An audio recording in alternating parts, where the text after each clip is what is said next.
Hello, everybody. It's the Pearlo Wisdom Show. And yeah, I've been doing live streams the last 2 days. I've been doing some family stuff, so I haven't been around. Uh, Glad to be back, though. We had uh, we had a terrible incident last night. I think that's really the big story of the night, isn't it? McKinnon. Hey, how you doing, Lauren? That McKinnon incident last night, I don't think Hull really tried to do anything there. I was doing the live stream last night. Mike Hengen, welcome. I was doing the live stream last night, and when you first saw that incident, I was like, oh yeah, something's got to be done there. But then when you look at it a little bit, after they showed the slow motion, Hull didn't mean to do that at all. There was no intent at all. He hit him with his back. McKinnon kind of ran into him, and then he had a stick in the wrong spot. Have you guys heard anything about what's going on with McKinnon? I haven't heard anything yet. I haven't heard any updates on if he's going to be okay or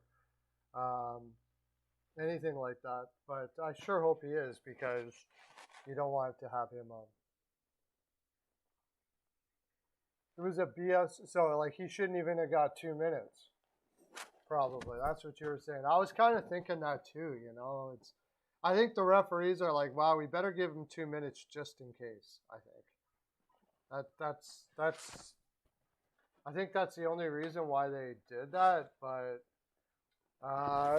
it's hard to, like, another reason why they give him 2 minutes is if they give him nothing, that game's going to turn into a bloodbath.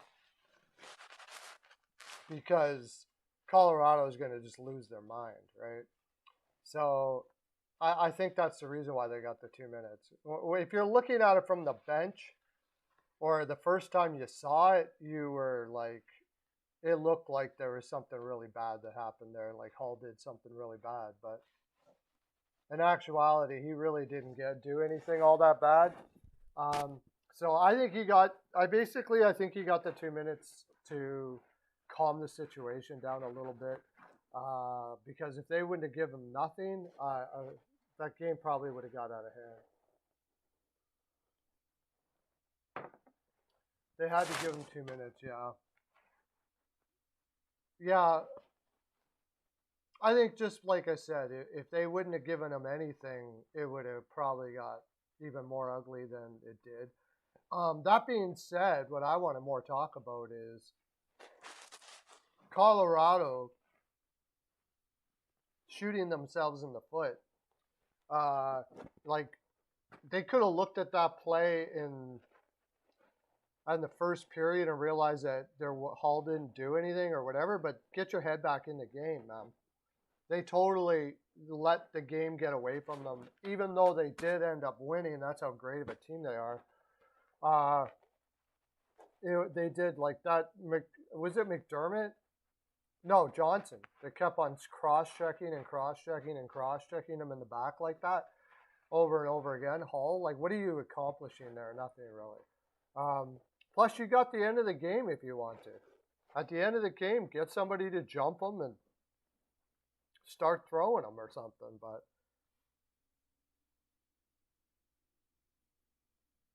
that backup for Vegas? Which one are you talking about, Lauren?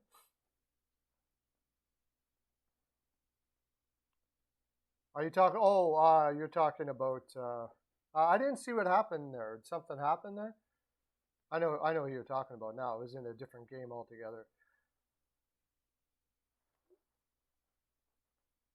But my thing was that, and also again, we saw with Colorado last night. Okay, they yeah. He's not usually that good. He has his moments like that, but he's not usually quite that good. When he was in Winnipeg, he used to go off every once in a while for Swa. For Swa is who you're talking about. Yeah, he had a good night. But normally, his normal is not quite that good. Chikrin to Colorado would be ridiculous. That would be just practically give them the cup if they get Chikrin. My gosh, I suppose that could happen. I guess. I mean, if they really want to go just completely over the top on their defense, because Bowen Byram's not going to come back. I'll tell you, I don't know. Like, the thing about that, Arizona, because it's still in the West, would probably be asking more from Colorado than any other team, but they do got a lot of pieces they could put in that deal, that's for sure. Interesting, Whitechell. I never really thought about Colorado because it would just be so over the top for them to grab them. But if they decided to do that, it would be disgusting. Their defense would be almost unbeatable. Seriously. Yeah, and I don't know if even the Coyotes would go through that. I mean, with his head issues that he's had, there would have to be a lot of talk for Bowen Byram. He's the reason why he's not playing right now was he had a concussion or maybe more than one. And then he felt good and then he came back and he never got hit in the head again or anything like that. But he said he didn't feel right. So now he's sort of they're sort of in limbo and wondering, what are they going to do now with Bowen Byram? And I doubt he would be part of the piece because he's on the injured reserve. He'd be a piece part of that. CL, how you doing, my friend? Thanks for coming in. But something to think about, Whitechell, because if Colorado decided, hey, you know what? We're gonna get the best defense in the West, maybe even in the league. And they traded let me bring Colorado up here. That's an interesting possibility. Or never even thought about it, Whitechell. But you got is he a righty or a lefty?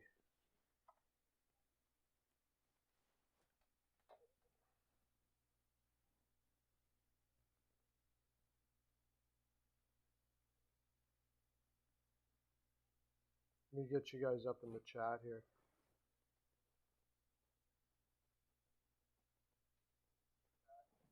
Okay. Is he a righty or a lefty?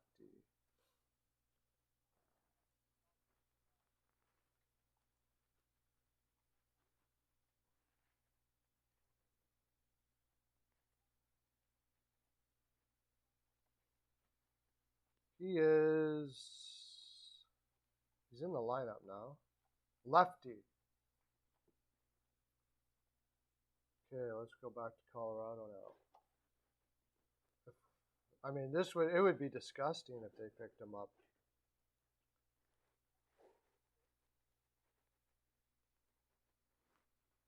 So yeah, he would fill in Jack Johnson's spot. Like you said, Bowen Byram, you would think would have to go back anyways, but because he is a lefty, maybe not. Like if you didn't put Bowen Byram part of that deal, let's just say you don't.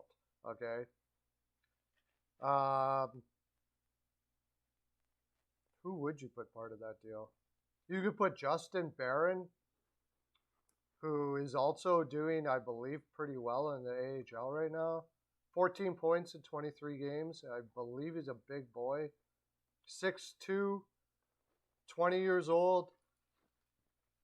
He's had a cup of tea up in the NHL. A first-round pick, and maybe you could even go off the roster and go JT Compher and like Martin Kaut or something like that, who I liked at one time, but he's not really putting it away he's not dead. He got 8 goals in 18 games, but I thought he would be further ahead in his development than he is now. But they could do that. I mean, but if Bowen Byram comes back, and they've got Taves, Makar, Chikrin, Gerard, Byram, oh my gosh. And Johnson. Holy crap. That would be a disgusting defense.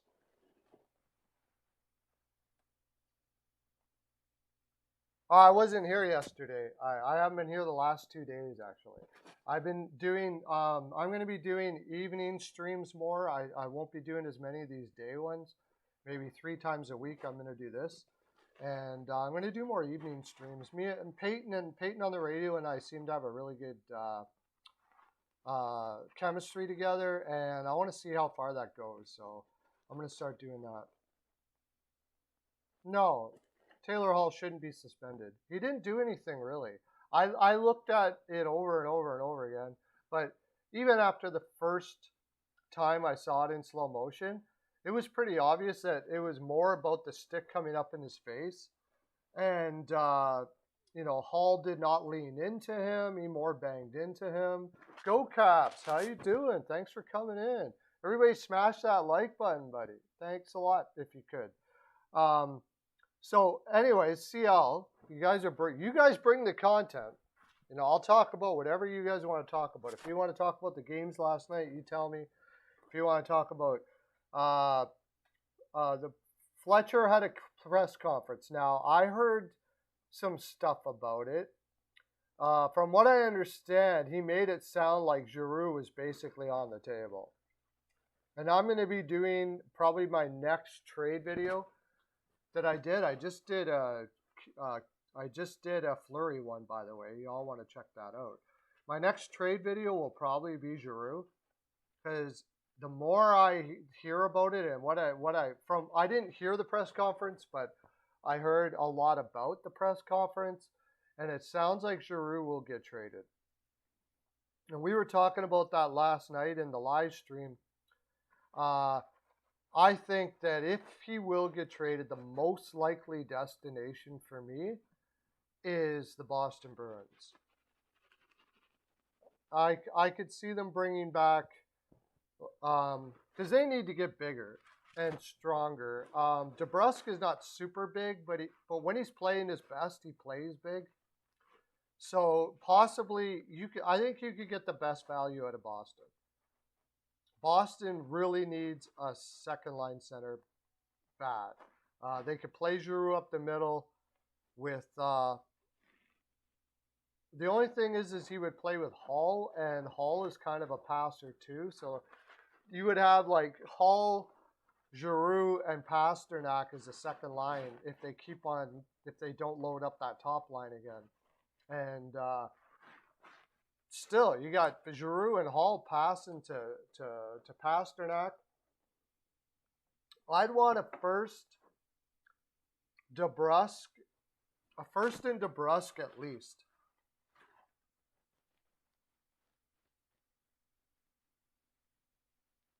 Yeah, I did. Like I said, I just did a video on it. I think Fleury more than likely. You'd like to see that? There you go. That's a good one. I wonder what DeBrusk would do in Philly. If he hit his stride, he looks like he's playing a lot better. He's been playing a lot better as of late. And if he hit his stride, I think he'd be an interesting piece for Philadelphia. The question with Philadelphia, though, is what do you do after that? I mean, you're not getting better here. Didn't he basically say he's going to retool, right?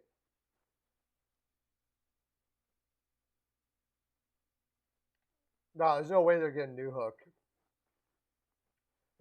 They talked about that.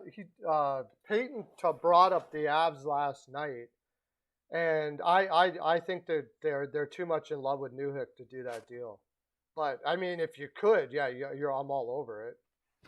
If for some reason Colorado decided that they could give up Newhook, talk about the Chychrun deal. Weichel just awesomely brought up Chychrun to Colorado, and that would be a guy. Newhook. If I'm the Coyotes and I'm doing that deal, I want you could get a damn good package from Colorado in that deal. And if Colorado decided to have the best D in the league, pretty much, and they wanted to do it, they certainly would have the pieces to do it. That's for sure. They could trade Barron, Newhook, and a first-round pick or something like that. And I like all those guys if I'm the Coyotes. Barron looks like he's one hell of a good defenseman in the AHL. I really love Newhook. I don't know what his offensive upside is, but he looks like a guy that might be like a 60-point second line center. And he's on, a cheap contract right now. They need centers really bad there. I mean, that all makes sense. But if Colorado is willing to give up, I think also you got to remember with Philadelphia, and this is what I was talking about with Peyton last night, is that they're going to make sure Giroux goes where he wants to go. They're not going to mistreat Giroux. They're not just going to treat him like an asset or a pawn. They have their guys they have the respect of their organization to look at it. And that's super important because if you go and just a guy who's been a diehard Flyer for as long as he has, if you just go and throw him aside and not even pay attention to where he might go and his family and all that, what are you going to do when you got to sign guys in the future, or if you want to sign another free agent?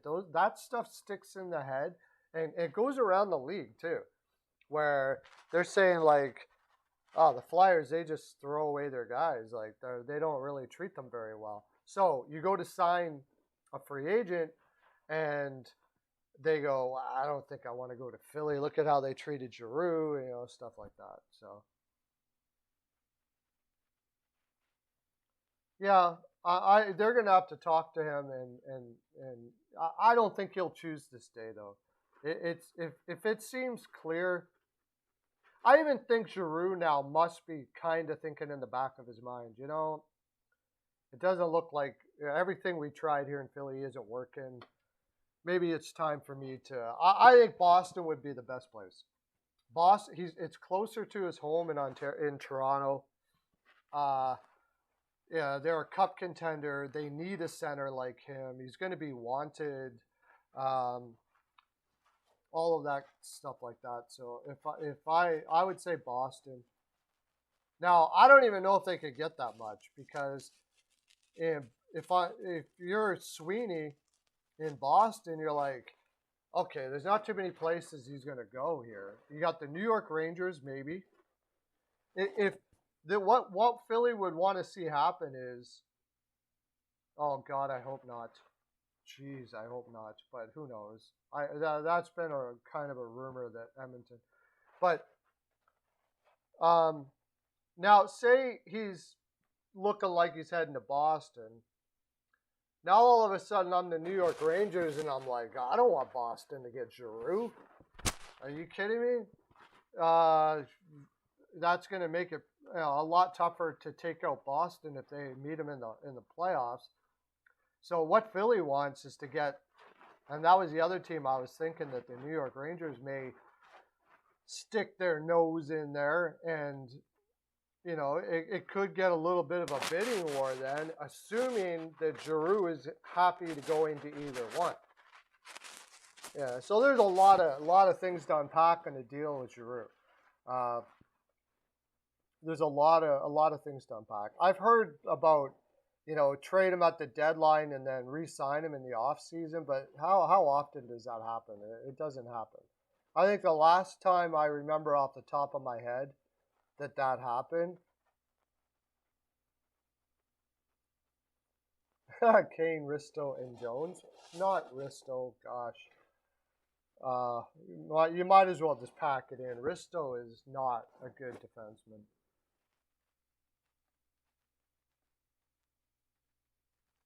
So they won't be giving Kane a suspension. And now that was the other thing I was going to talk about next. Because that is Oilers is punishment enough. Apparently, he could be signed by this afternoon by the Edmonton Oilers. And anyways, I'm going all over the place. Let me finish the Philadelphia thing. It really comes down to who Giroux is going to want to play for. Really, that's what it comes down to. If there's a couple, is he going to be okay with the team? Is he going to give them some options for where he could go? My thinking is it's a tough battle because if Boston gets any inclination that he only wants to go to Boston and that's it, Philadelphia is not going to get much in return. Maybe DeBrusque, that's it. Because they've been trying to trade DeBrusque for a while anyways. Yeah, I mean, the Edmonton's not going to say they're not going to try to re-sign Kane if they're going to bring him over. I like I said, if his attitude has changed, if his rehab has turned him into a different person, it could turn out to be an amazing move. Kane is like a perfect fit for somebody like McDavid on the ice. Like, I don't know what the off the ice stuff is going to be or whatever the case may be, but on the ice, it would be amazing. It's not going to help as far as their defense is concerned, but yeah, Alvin, interesting pickup there for Vancouver as well. Rutherford, I heard that when they hired Rutherford, one of the big reasons they hired Rutherford is they wanted, so they could convince Alvin to come over. Like, they really love this guy. And I've just heard him talk so far. And if you look at Pittsburgh's drafting record, if Alvin had a large part of that, they just got a great general manager because the Pittsburgh Penguins never have first round picks. And they always seem to find these guys in the late rounds that are able to play over and over and over again. It could be an absolutely unbelievable signing for Vancouver to change that team around. I like it. I like it. I wish Edmonton would have did something like that. I'm sure the Sedins were part of this too. They probably would have known Alvin before, this being Swedish as well. There's a philosophy that goes with the Swedish type playing. I think you're going to see a much more possession style game out of Vancouver, although that's what they've always wanted to do anyways. So it's going to be easier to bring Swedes on free agency, which they never really had a problem with anyways because the Sedins were there. But I like the move. It's progressive. It's a total turnaround from Benning being there and that old school philosophy. Now, I mean, Alvin's not a young guy, but from what I hear him talk like, he's very new school, and I think I think it's a great move. I think it's probably going to end up being a fantastic move for them. A guy like yeah, I mean, a guy like Aho, I think you could put Aho just about anywhere. Maybe the most underrated player in the league, I would say.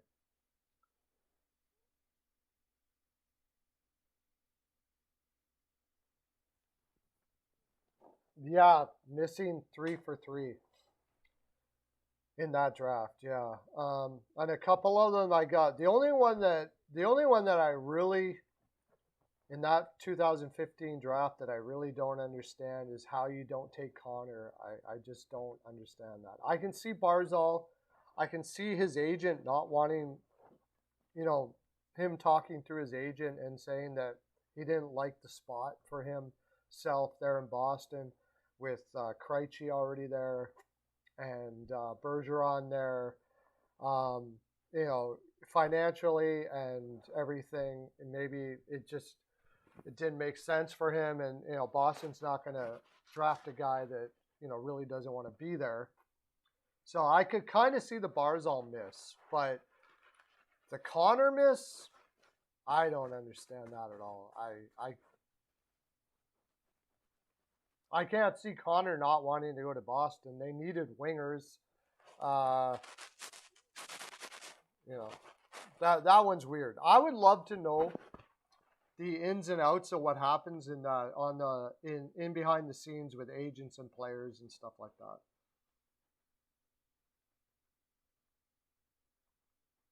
No, 2022. I don't think it's as strong as the 2015. Maybe I'm wrong, but 2023 with the two superstars, but uh, like Shane Wright's not having a great year this year. That Russian Murachiskin or something, you'll know more than I will. Apparently, he's moving up hardcore right now. That big Russian winger, he's moving hardcore right now. Possibly even taking, I think McKenzie just did his, and there was like a lot of scouts that don't even have Wright on the in the number one spot right now. Yeah, two generational talents. Yeah. As far as overall depth, though, it's been difficult because we weren't able to watch junior teams a little while ago because of COVID and stuff like that. You know, I'm sure that had an effect on a lot of these guys.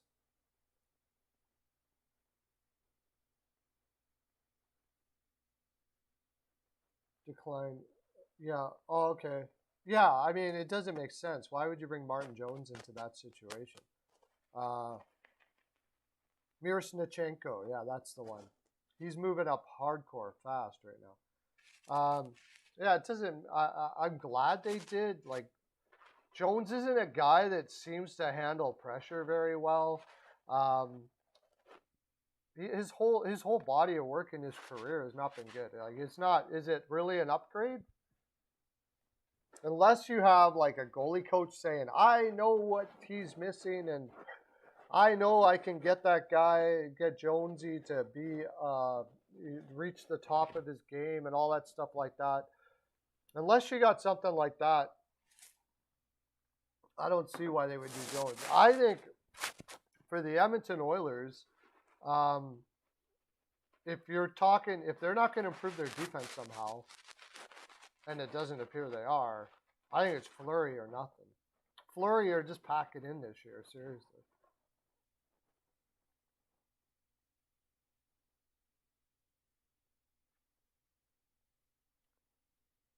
I think it's Fleury or nothing for Edmonton. If they're gonna have a chance, like maybe you can add a defenseman at the deadline as well. Uh, you know, you and I don't even know.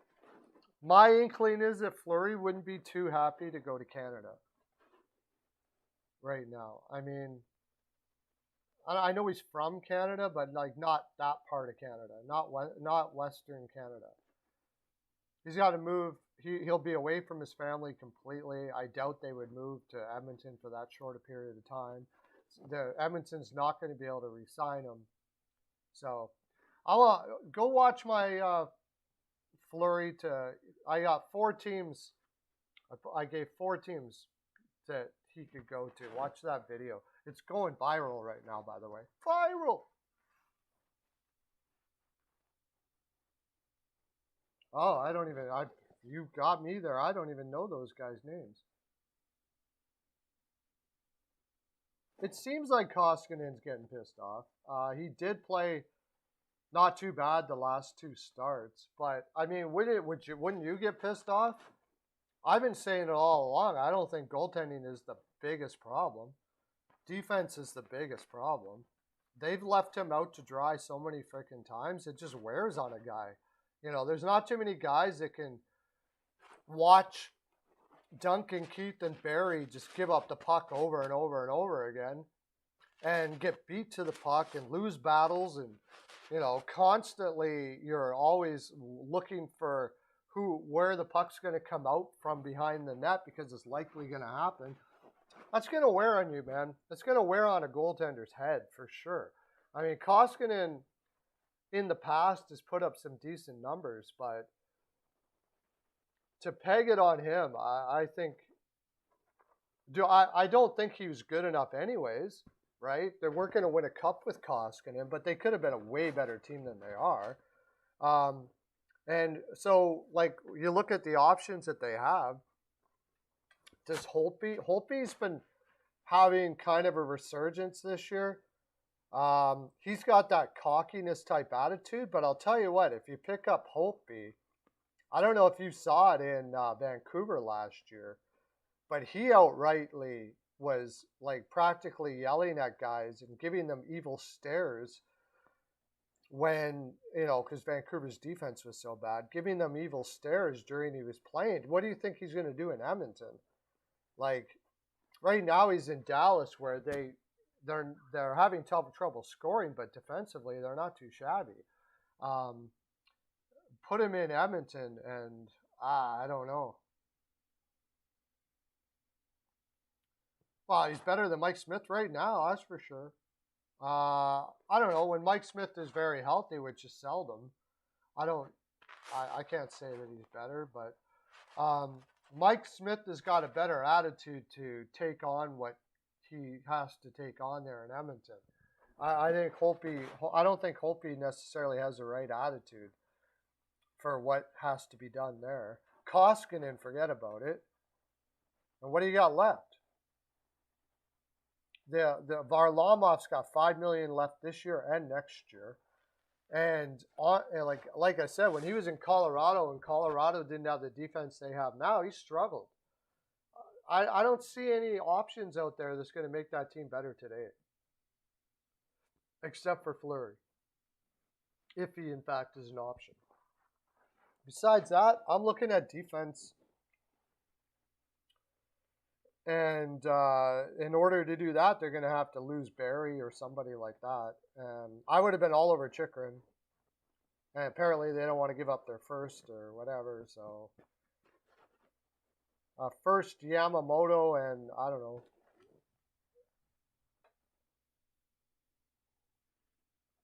First Yamamoto, Barry, just to make the money work. And maybe Samorukov or something like that. If they were willing, I don't know if they like Samorukov there in Arizona, but I mean, he didn't do very good in his first game up, that's for sure. Well, at least he didn't get much of a chance to find out that much because he botched her pretty good in the first 5 minutes of that game. But those are their major prospects. Then you got Beaujeu or but he won't do it anyways. So, I mean, I could go on and on about this, but he won't trade his first-round pick. So, you think Holtby's better than Mike Smith? I mean, he's less likely to get injured than Mike Smith, so you got a guy there. But is Holtby going to bring you to the promised land? No. I don't think so. I don't think Holtby's going to win you a cup. So, I think they're in a situation now where you got to look at it and go, we didn't get the right pieces on defense this year. Maybe we make the playoffs and redo it again next year. I look down the list unless you're gonna like severely pay. St. Louis isn't giving up either one of their guys while they're going for a cup run. San Jose Sharks don't have anybody. New Jersey Devils are having their own goaltender issues. Murray out of Ottawa is very expensive, and I think they're going with them. Buffalo doesn't have any goaltending right now. Carey Price is, that contract, there's no way you're going to be able to touch that.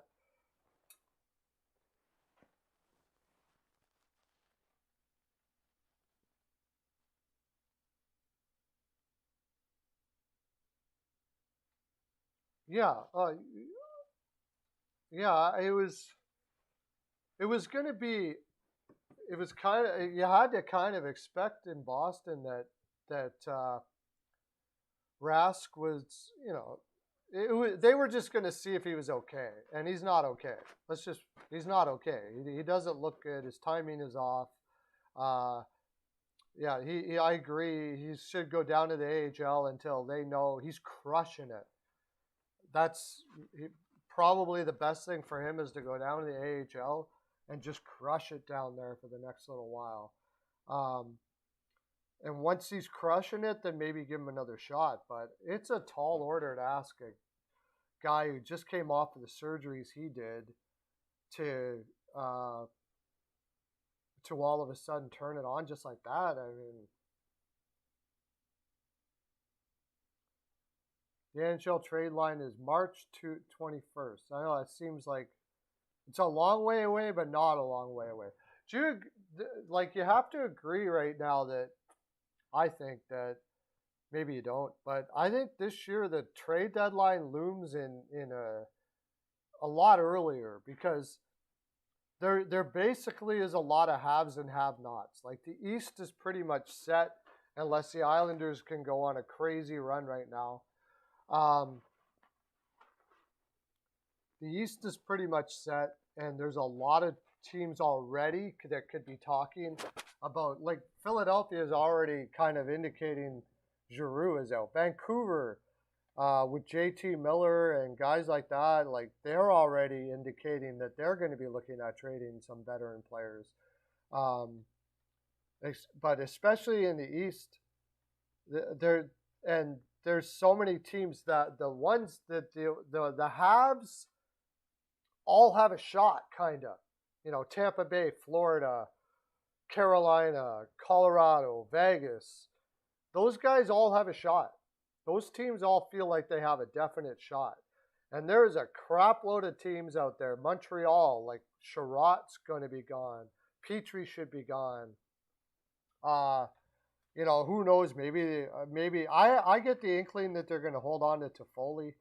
But maybe Toffoli, maybe, you know, like maybe Drouin, all kinds of players out there that I'm sure they're already vying for a possibility.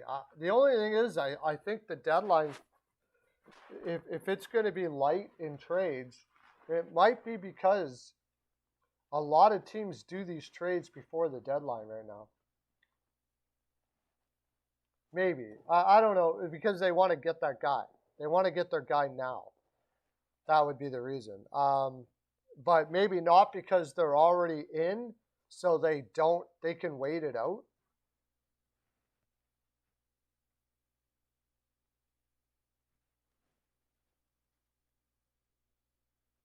The big spicy trade, yeah.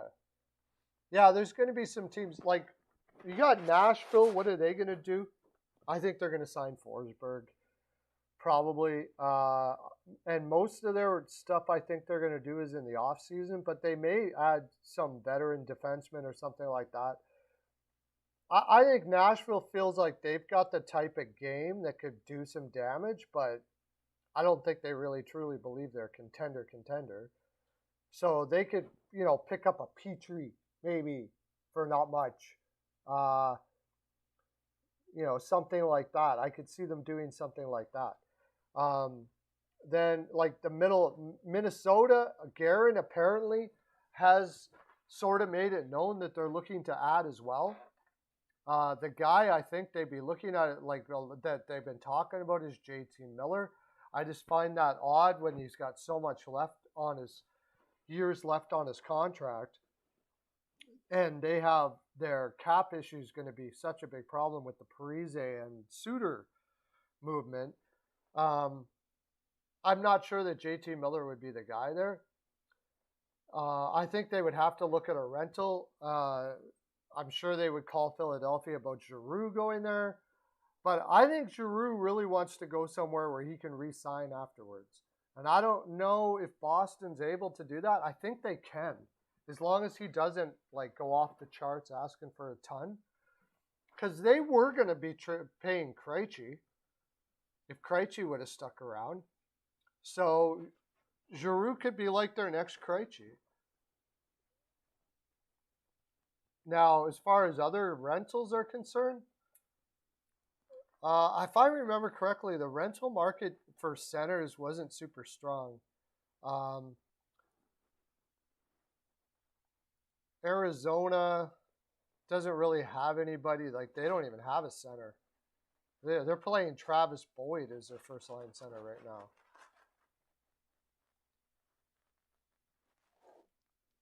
So that doesn't look very good.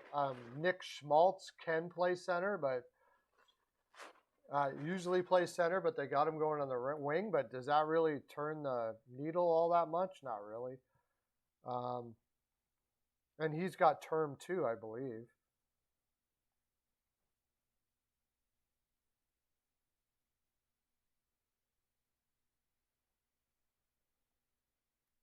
It's not a super strong. Like Ottawa doesn't have anybody. That's the thing with them wanting to add somebody. Detroit doesn't really have anybody. Hurdle, maybe Hurdle. Hurdle would be, I think, the one that they'd be looking at. If San Jose's not going to sign Hurdle, that would probably be their top guy they'd be looking at. He's a guy that could make them somewhat of a contender if they brought in Hurdle to go with Eck and Hartman and stuff like that. That would bring some serious depth. He doesn't have a contract for next year, so he'd be a pure rental. I don't know. Guerin's a pretty smart guy.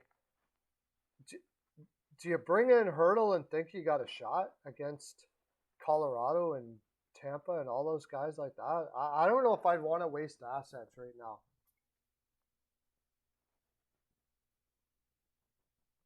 What do you guys think? Like, I don't know if I. He says he does though, so if he's going to, I would say Hurdle would be their biggest pickup. Anybody else that I see out there, I just don't see turning the raising the meter high enough for it to be worth it.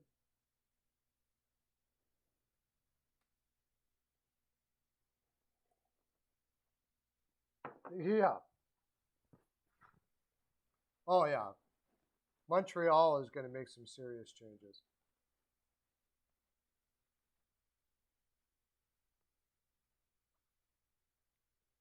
Yeah, they're going to assess that at the end of the season. One thing that Ducharme does have going for him is this last road trip. Montreal probably played some of the best hockey they played this year. I'm not. I'm probably going to sound crazy here, but I'm not against Ducharme. He did take over a team halfway through the season and bring him to the finals. Apparently, Price was having some serious issues, and he seemed to calm that down.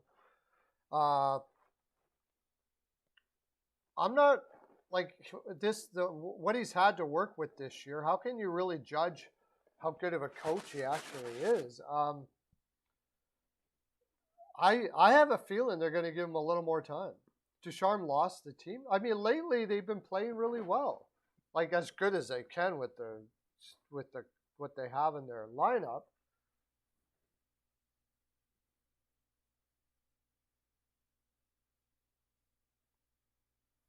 They don't have anybody in their lineup.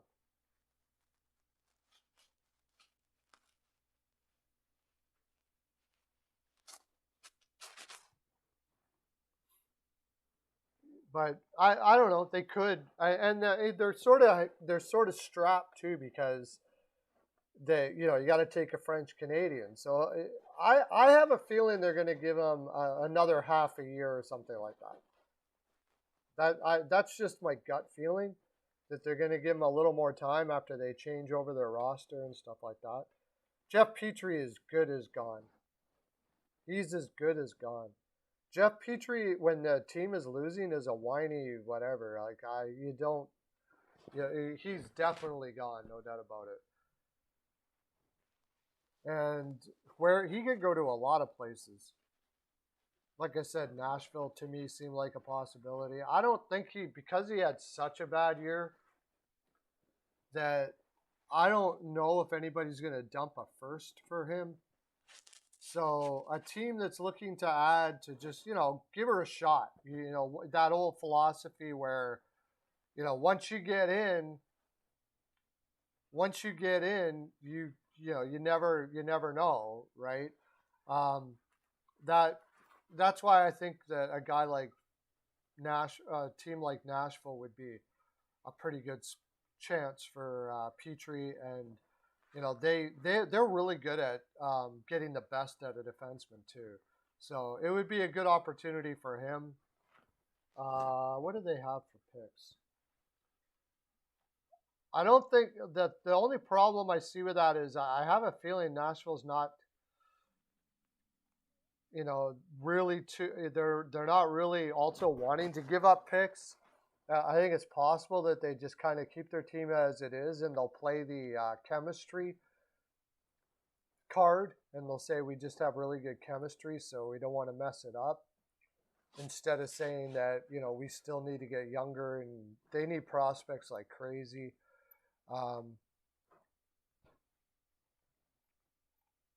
Yeah, they got their second round pick. Somebody like that's right on the bubble. Carolina Hurricanes, possibly. I know that they're not huge on their 5-6. I could see Carolina doing something like for Petrie. New York Rangers, maybe. But Petrie's not the veteran leadership you really want. He's not what I would call a leader. There's like Calgary Flames, possibly. There's a lot of teams that I think that'll be calling up. St. Louis Blues, but they got a lot of the same guys there. I don't know.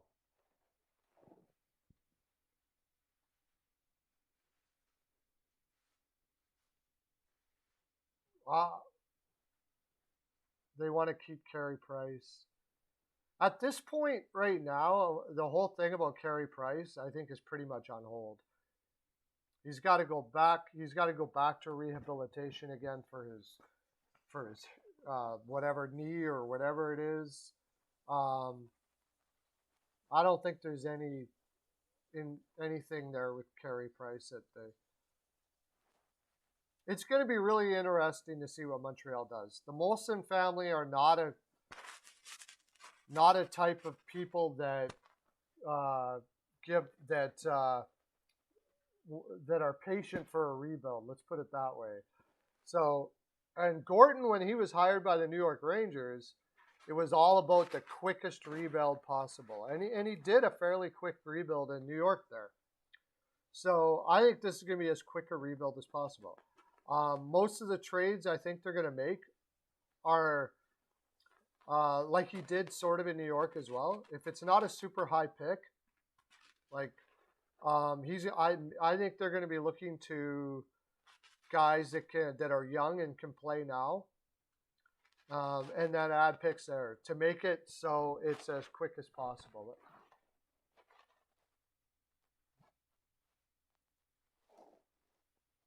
And he did a really good job in New York. I maybe should go through all the New York stuff and see like the moves that he made to bring in some younger guys there. But and then of course they'll be also looking overseas to Europe. Talk about that. The Vancouver general manager hiring, they also came out right away and said that they're going to be looking for guys out of Europe. So they're going to try to find some guys in Europe that can play here now. And also and of course hiring a European general manager is probably a pretty good idea. If he's anything like Kekalainen is for Columbus, wow, they're in a really good spot. And college as well, college ranks as well. But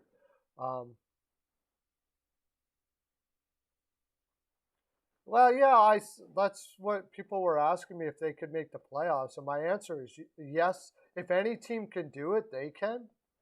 Do I think they're going to? I don't know, but they got a long home stretch here and an amazing coach to keep them motivated and believing in themselves. That being said, even if they do, are they really going to be a factor? That's what I don't understand in New York. It's the whole try mentality. I understand it, but that team desperately needs some depth in their roster, like really, really bad. to me, they're in a really difficult spot. They got guys that they can't get rid of. They got contracts that aren't very tradable. And they don't want to rebuild. So what are you doing? What are you doing, really?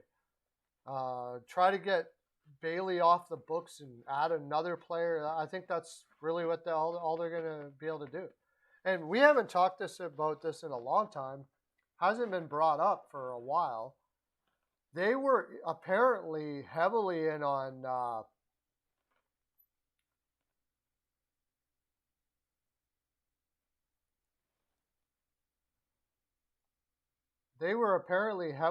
Tarasenko. And Tarasenko hasn't said that he doesn't want to get traded still. So I don't know what's going on with that, but he hasn't reneged on his trade request. He still apparently wants to get traded. You haven't heard anything about it. I think St. Louis is hoping that he doesn't say anything or something. I don't know. But the reason why I bring that up is they were trying to get him apparently in the offseason. So my thinking with the Islanders is they're going to try to remove themselves in more contracts. They got rid of Eberle and Bailey, and they're going to go for a big winger in the offseason. I see them going for a big winger, trying to they need a goal scorer on that team desperately if they have any chance at all.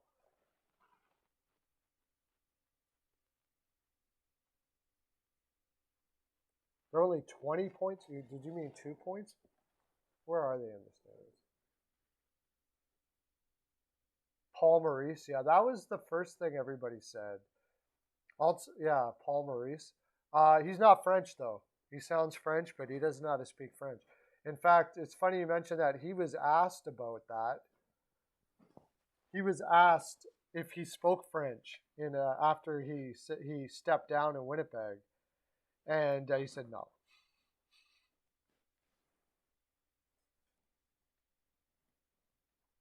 Oh yeah, they're far behind. 36 points now. They got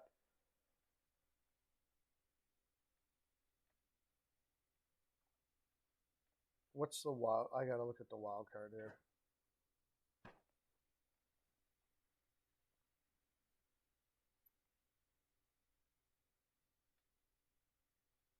Wild card. They are. Yeah, they got 5 games in hand. If they won all of those, they would be at 46 points and still 6 points behind Boston. Man, that's pretty unlikely. Yeah, that's very unlikely. Yeah.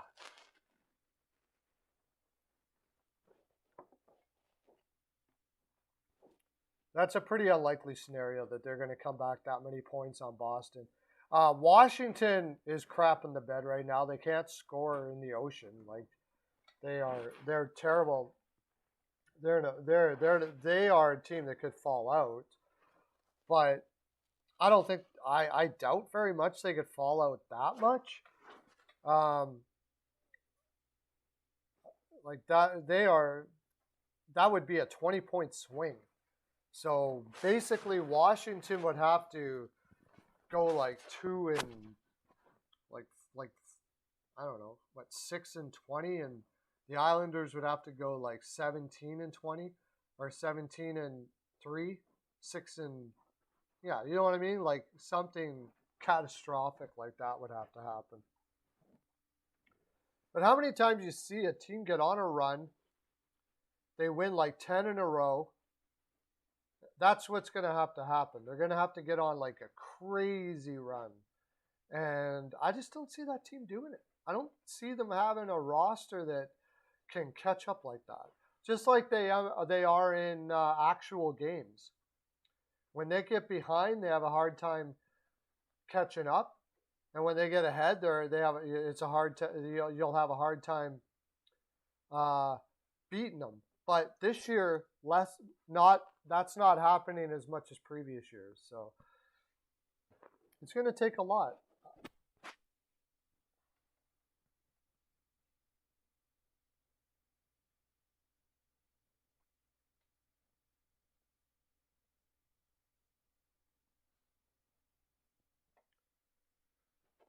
Maybe. I don't know. Is Laviolette fired? They don't make the playoffs. I don't know because goaltending has been their major issue. Samsonov is just not the answer in that.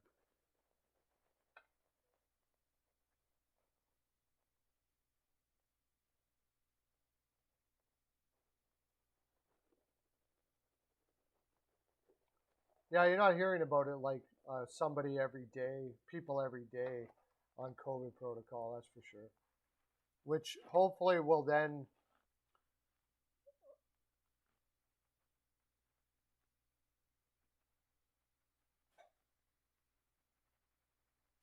latest on Evander Kane is that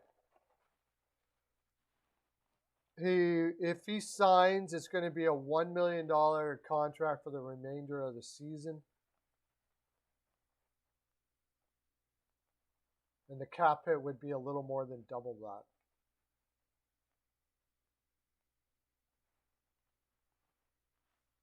That just in, and then Jake Virtanen charged with sexual assault. Talk about a guy who just destroyed his own career. Crazy.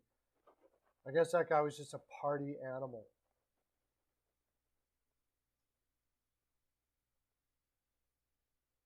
No, Toronto's opening up. We weren't in like total lockdown in Toronto, and Ontario was the only place that was. And apparently they're opening up now. But now, of course, you're hearing more about other variants and stuff like that. So who knows what's going to happen? I'm not sure. More games last night.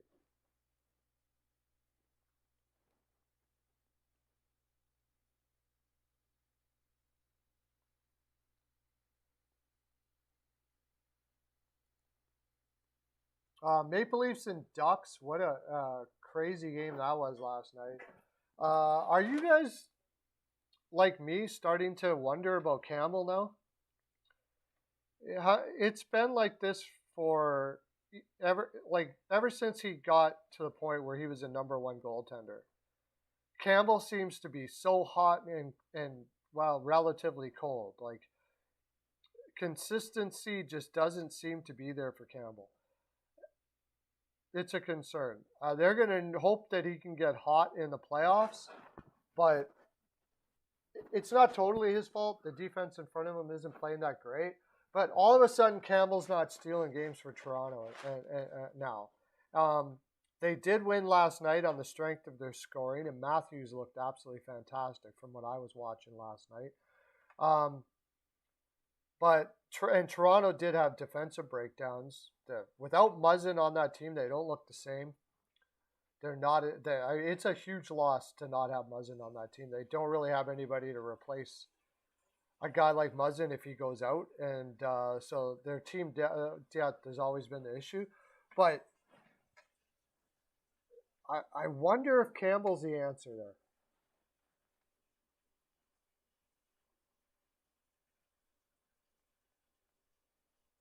The only thing you wonder about is if Gibbons is back.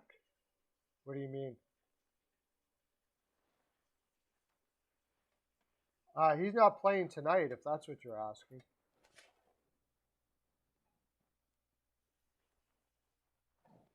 He's not playing tonight. Stolars is playing against Montreal tonight.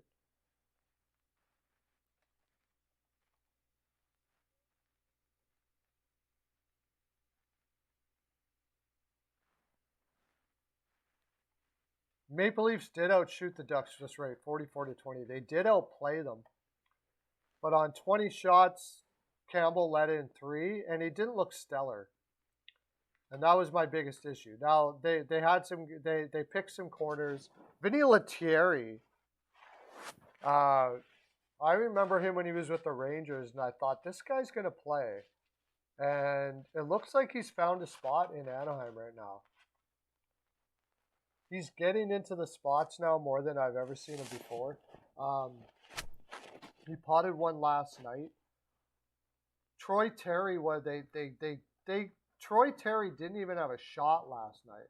So Honestly, Toronto defensively wasn't bad last night, but Campbell was pretty meh. Like he wasn't great, and it seems to be a theme right now. He'll have a really good game or a good stretch of games. The talk about it basically is that you can't overplay him, but the problem is he's your number one. If you can't overplay Campbell, what are you going to do in the playoffs? You don't want to be going back and forth on everything. Oh, Gibson's back must be hurting from carrying the team. Yeah, that's for sure. He Gibson is all like I don't know when is he gonna get fed up? I know the last 2 years there was times when he just looked like beside himself after games. He's not a guy that he wears his emotions on his sleeve quite a bit. He doesn't look bad now because they're kind of winning and he's getting some goal support. But man, oh man, you can't rely on your goaltender that much over and over again.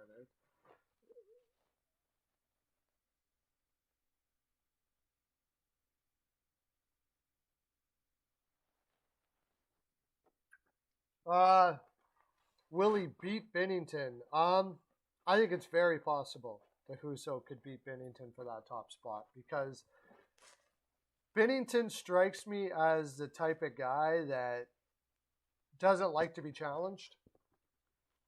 He seems to take offense fairly easy, and it's all mental with him. It's why he took a long time to even get his chance. He was like, what, 25, 26? And when he's got a guy like Husso breathing down his neck, I could see him regressing and Husso taking the spot. I could see it happening. I wouldn't even doubt that because of St. Louis's cap situation, much like what happened with Fleury when he was sent to Seattle, although different situation because they had Murray, but kind of like that, I could see maybe them trying to trade him away in the offseason. What is St. What is he's got a long contract though, right? 2027 at $6 million. Might be a tough sell. Might be a tough sell right now for him to go to Binnington to get traded anywhere at $6 million for that long. I don't know. They may keep on just rolling with it, but when does Husso need to get paid again? Husso's going to have to get paid at the end of the year, and he's certainly going to be getting a raise from his $750,000. So I'd say they got a pretty big decision there. I don't know what team out there would be willing to give Binnington a shot for that long when he basically got beat out by a goaltender in St. Louis. And now you got to look at your own goaltending and think he's better than what I got, the Edmonton Oilers. Do you want a hot shot, kind of bratty, whiny kid? Like that's what he acts like a lot of the time, straight up, man. Hockey News Reports. Welcome, buddy. It should be for a center.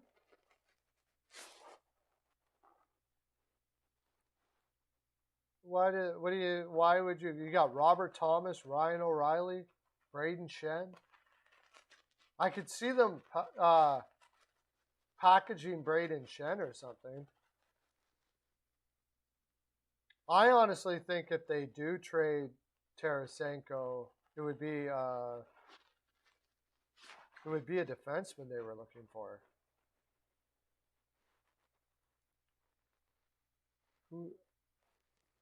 But the way I think they're going to try to do it in the offseason if they do it. They're going to try. They don't want to trade Tarasenko now. Unless they can get a stud defenseman in return. And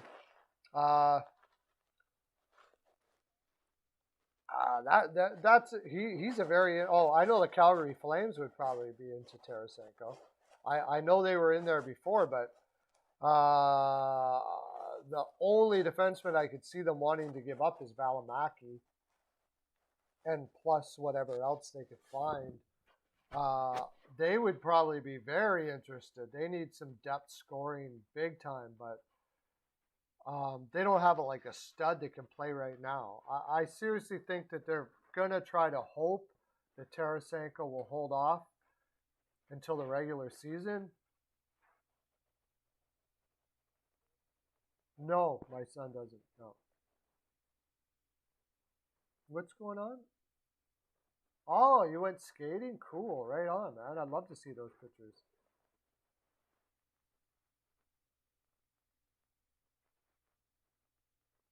Florida, Tampa Bay. I would love to see that, but if Tampa Bay's got all their players, I don't see Florida winning that. I take Tampa Bay in that series.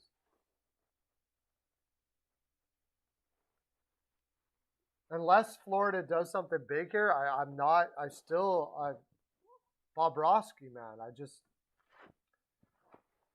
He's been better, but he been does he doesn't give me confidence that he's going to win a 7-game series against the Tampa Bay Lightning, who have 3 cups in their repertoire. You got Perry. You got they got they. It would be a fun series, but I think Tampa Bay wins it in the end.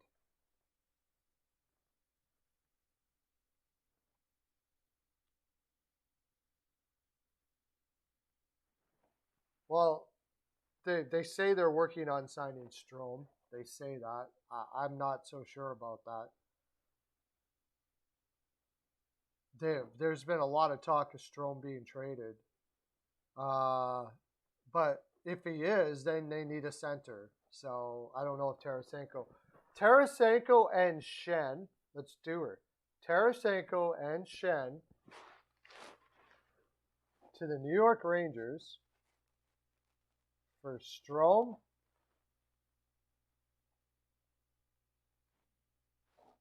Tarasenko can help Kako a lot. Let me pull up the New York Rangers here.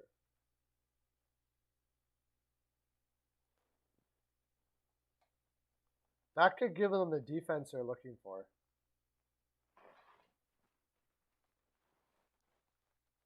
See, they got Morgan Barron. They're playing him a lot, but I don't think he's ready yet. I don't think they can get rid of Strom before at the deadline. I don't think they're going to be. They're not going to. Filipino's not the guy. Yeah.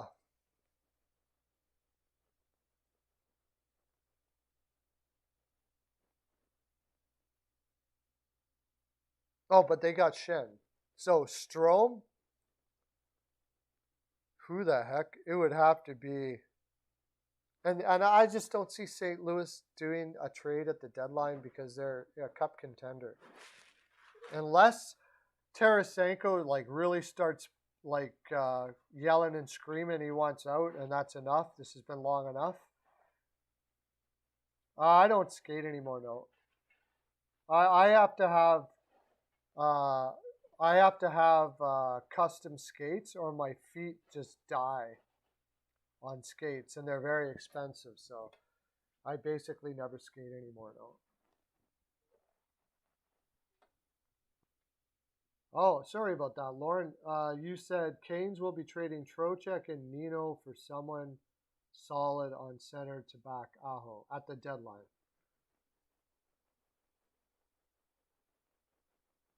Trocheck's a free agent at the end of the year. And Nino, I mean, that's a lot of salary to be trading somewhere.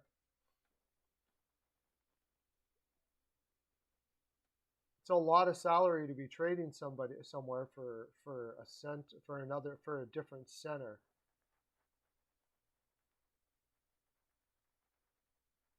They could do that. They could go after Hurdle,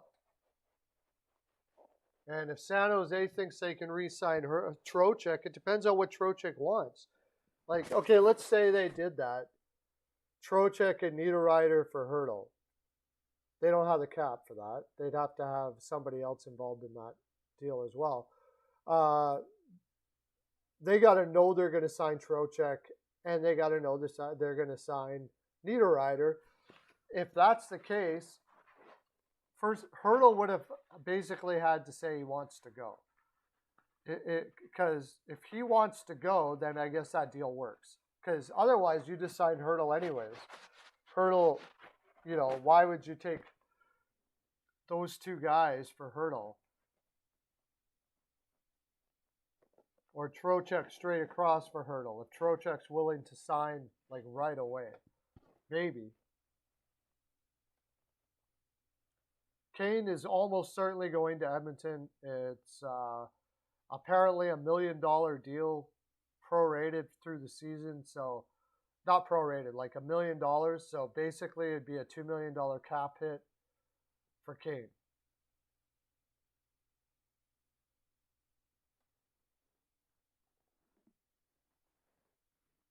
Trocheck, a third-round pick, in Suzuki. I'm not a big Ryan Suzuki guy, so I guess it depends on who else is in on Hurdle. If the Rangers are, I hear the Rangers are heavy on Hurdle.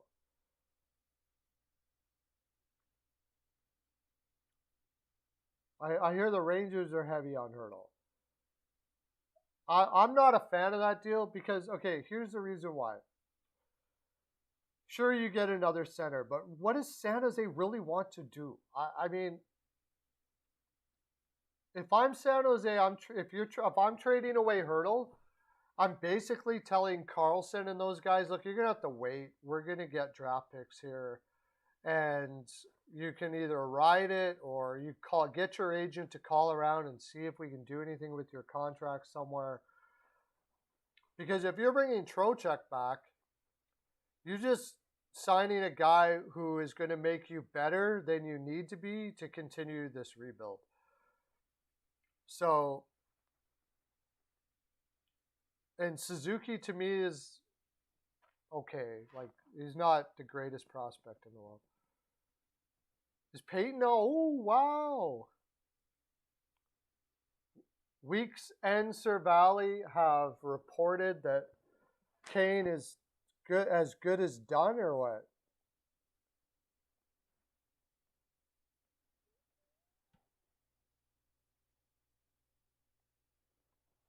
They have reported that Kane is definitely going to Edmonton.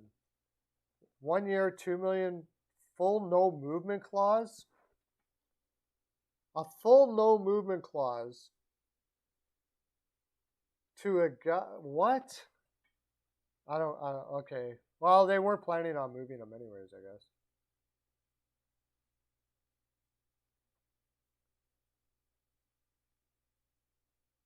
Well, I'm sure you want Mark Scheifele on the Canes, but he's not leaving Winnipeg. No way. He's an Oiler now.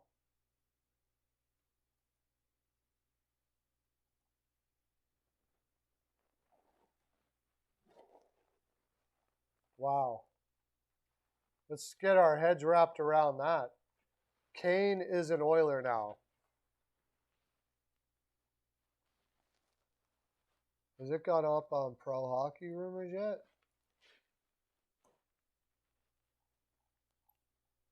Evander Kane to sign with the Edmonton Oilers. Yep.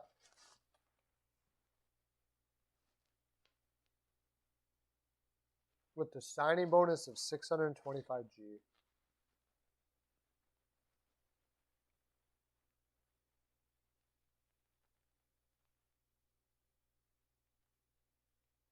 Wow. So what?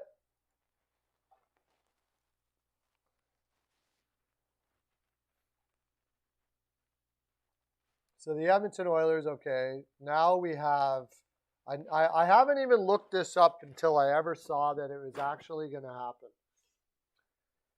You got Kane, McDavid, and I guess Yamamoto, and Nugent Hopkins, Draisaitl, and Puljujärvi as your top two lines. I wonder how long it's going to take Kane to get his legs moving and get going here. Now, Zach Hyman, who we signed for $5.5 million, moves down to the third line. No. Yeah. And Fogle, who should be can he play right? Okay. You could have Hyman, McLeod, and Fogle as your third pair. That's not bad. Now we got a top six. Cassian, for the love of God, should be scratched, but you won't be. Probably Colton Skeever will be taken out because we know that Shore will never be taken out, ever out of a lineup, ever in a million years. So Cassian, Derek Ryan, and Shore is our fourth line, and we still have no defense.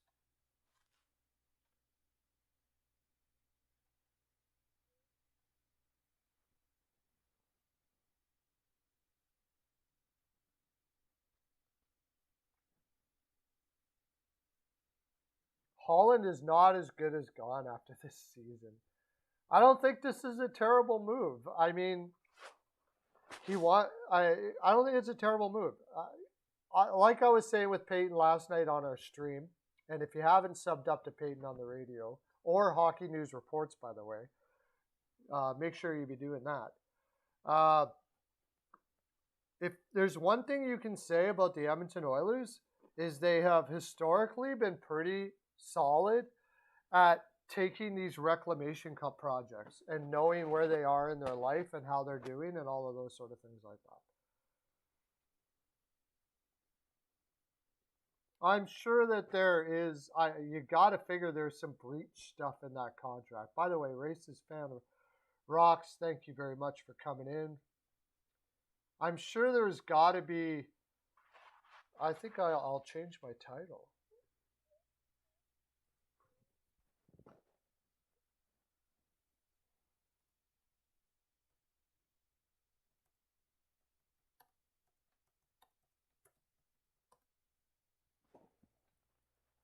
What do you say, Peyton? What is yeah,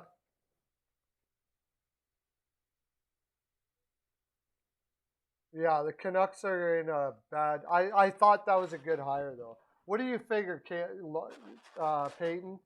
What's the lineup going to look like now? You got to figure for sure. Part of the deal was they're going to play Kane with McDavid. Kane is one of the you got to think about what Kane is on the ice. Forget about all the rest of the stuff. Assuming his attitude has changed. On the ice, the guy is super fast. He is the only power forward we would have. He's a power forward. He can get the puck out of the corner. He's a great passer. He's a killer shooter. I mean, he's an amazing complement on the ice with McDavid, for sure. Kane, McDavid, Yamamoto. Nugent Hopkins with Draisaitl and Puljujarvi, right?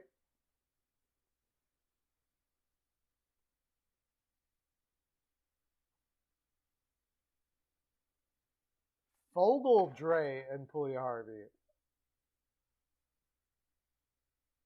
So, Nuge is in the middle, right? Nuge is the third line center. Oh, that'll never happen, but I could definitely that for depth throughout the lineup.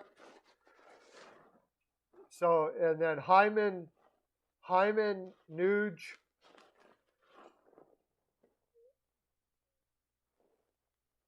Oh, Nuge, yeah. But what if you did do that, Peyton, though? What if you did Hyman, Nuge? What if you did do that, though?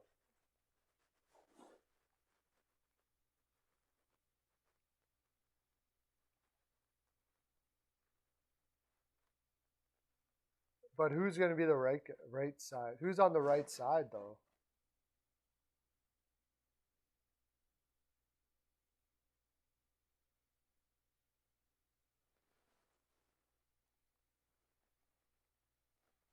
Yeah, I don't think it's going to work. Nuge, McLeod, and Hyman. There you go. Nuge, McLeod, and Hyman. Actually, yeah.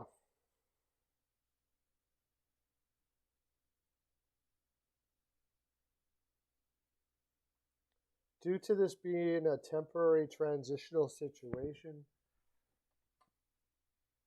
to allow what?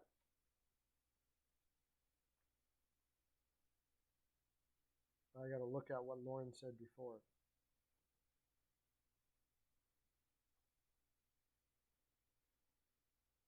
I don't know. Like I said, a guy can make a complete turnaround attitude wise.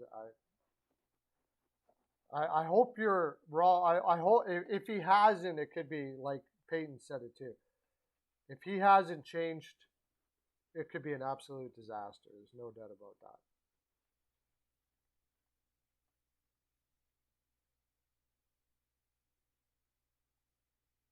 I wonder if they're part of the contract that says that's what you mean about part of the contract that says.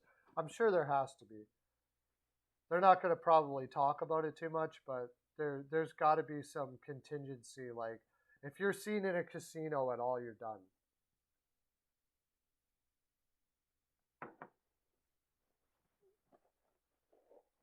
Oh yeah, Arizona they're going to use a college rink for the next 3 4 years. I'll tell you what, if they're going to actually do that, and that owner is so committed to making it work in Arizona, that is unbelievable. That is incredible. Like he's gonna go down in the lore of. It's great advertising if he does it that way, but it's like very expensive advertising. That's for sure.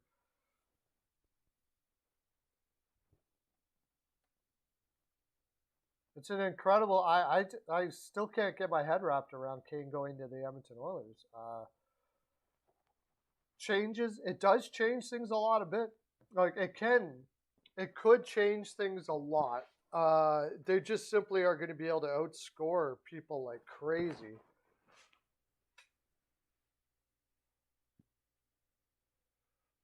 Yeah, it does, but at least they have a team.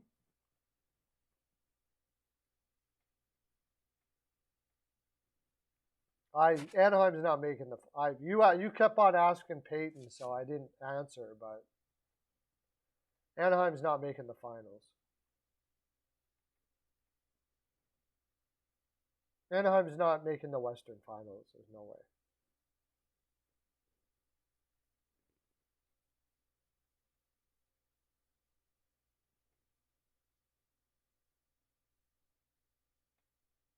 In 3 4 years, the Coyotes will be sold. You think? But why would he do that? He could just sell the team now. Why take all that loss for the next 3 4 years? I say that the reason why they're doing that, like, they're still going to work on an arena deal. I must think that it's not like a terrible impasse that they can't get past. Oh, it's going to be solid. Oh, okay. Yeah, maybe. We'll see what they pick for I got a lot of faith in Armstrong and what he learned from St. Louis for drafting teams and stuff like that, like for drafting players. They did a pretty solid job in St. Louis. How much was he part of that? I'm not sure. He's done a hell of a job picking up picks, though. That's for sure.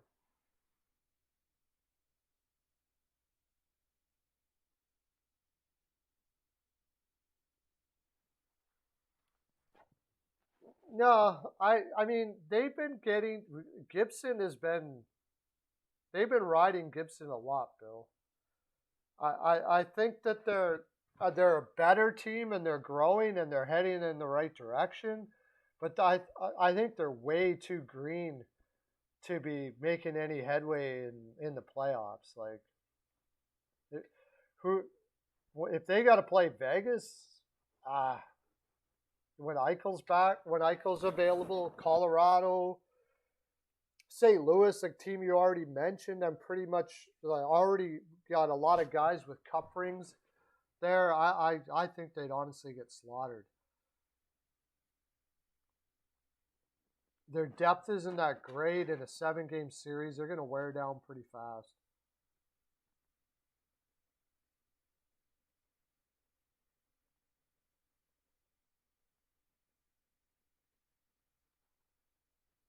I don't know. Well, if they trade Chychrun, they're going to have at least one more. Apparently, they're not trading Krause in Arizona. Kessel, I don't think he won't garner a first. So, but if they trade Chychrun, they'll get at least one more. If that's true that they're talking about trading Chychrun.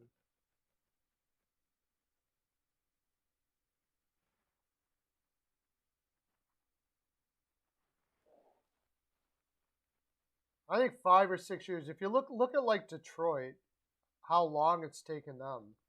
If you saw that game against Chicago last night, they're a team that is still a long ways from maturity. And go to Anaheim. You got to remember, okay, let's take Detroit, put Detroit in the Pacific Division, and put Anaheim in Detroit's division. Do you think Anaheim is in a place that they are now, playing in the East and against like Boston,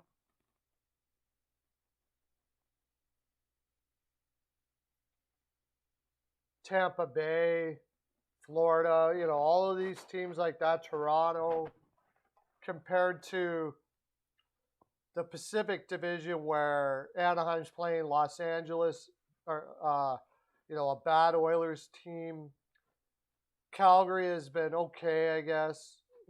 San Jose, just it's not as good of a division. Vancouver. It's one thing for them to be where they are right now playing teams like that, but it's another thing. And their road record isn't very good too, the Ducks. So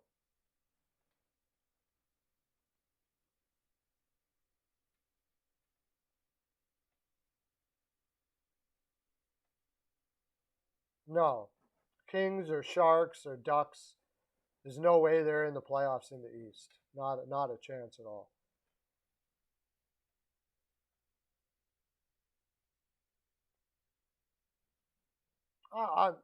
Goaltending, Bill. I mean, the Wild are a type of team that can surprise people. They're a surprise people team, like Nashville. They could possibly do what they did to Vegas or whatever the case may be. But if I'm going to put money on it against Minnesota, against Colorado or Vegas, no. Anaheim would get run over in the East, I agree. The thing about Anaheim is kind of smoke and mirrors of a team. They got Troy Terry, who's potting them like crazy right now. I don't know if it's a sustainable goal percentage that he's able to do. Silverberg is falling off they got guys that are falling off the vine, like Manson. Fowler's getting older. They've really been going on a strength of very positive attitude by their coach. Trevor Zegras is an absolute beast. Lundestrom, so underrated, it's crazy. And Gibson being amazing. But their overall prospect depth is not really the deepest. So they're almost in a difficult situation. They probably should be still trying to grab as many picks as possible and building this team, I think.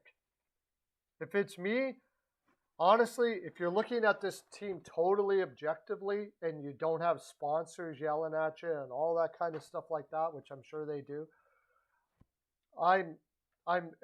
they're gonna the fans are gonna hate it, but I'm trading Manson, maybe keeping Lindholm, and continuing to grab as many picks as I can and building the prospect pool for that organization. I don't think they're contenders now or in the next 2 years probably yet. Real absolute contenders. You look at Tampa Bay and look at Anaheim and say, are they even close to that yet? Drysdale's going to be a fantastic defenseman. They have some really strong pieces, but I don't think they're anywhere near where they need to be to start buying free agents and going for it.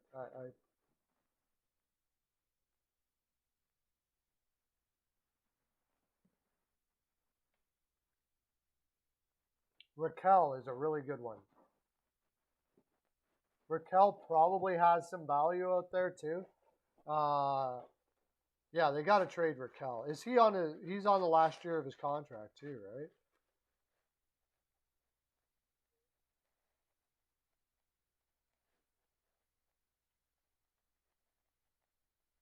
It's almost a bad thing that they're doing as well as they are.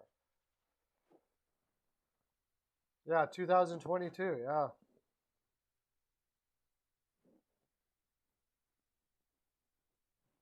That's what I'd be doing, regardless of where they are. If they can make, I mean, like I said though, it's pretty tough sell to an owner that can make the big playoff money, even if they're going to lose in the first round. But Josh Manson is not getting any better at 30. Is probably a decent market out there for him because he's so big and he's big and his perceived value is probably higher than what he actually is.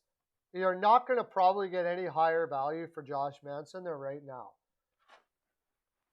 And Rickard Raquel, I don't even know what you would get. You might, maybe a team starving for goal scoring might give you a first for him. Maybe he's only 28 years old. If they can happen to resign him, but what do you resign Raquel for right now? He's only got 18 points in 30. He hasn't had a great season for 2 or 3 years. If he's looking for $5-6 million a year, I'm walking.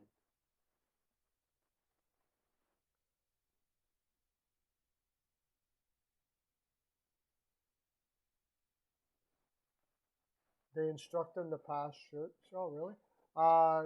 Kent Hughes. Kent Hughes got so many challenges, but one.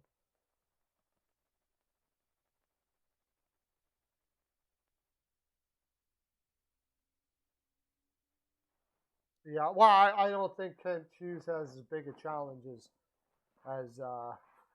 Gorton does, but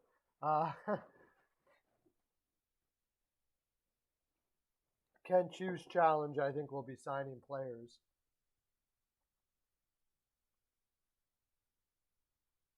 Talk about is how about other teams?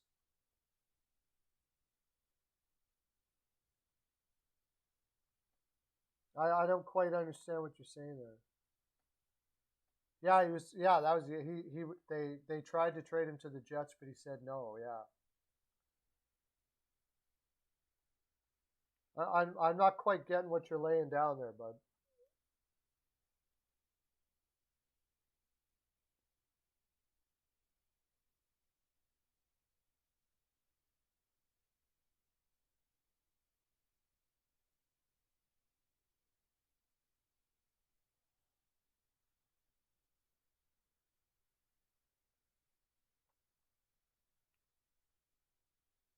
What playoff matchup would I want to see?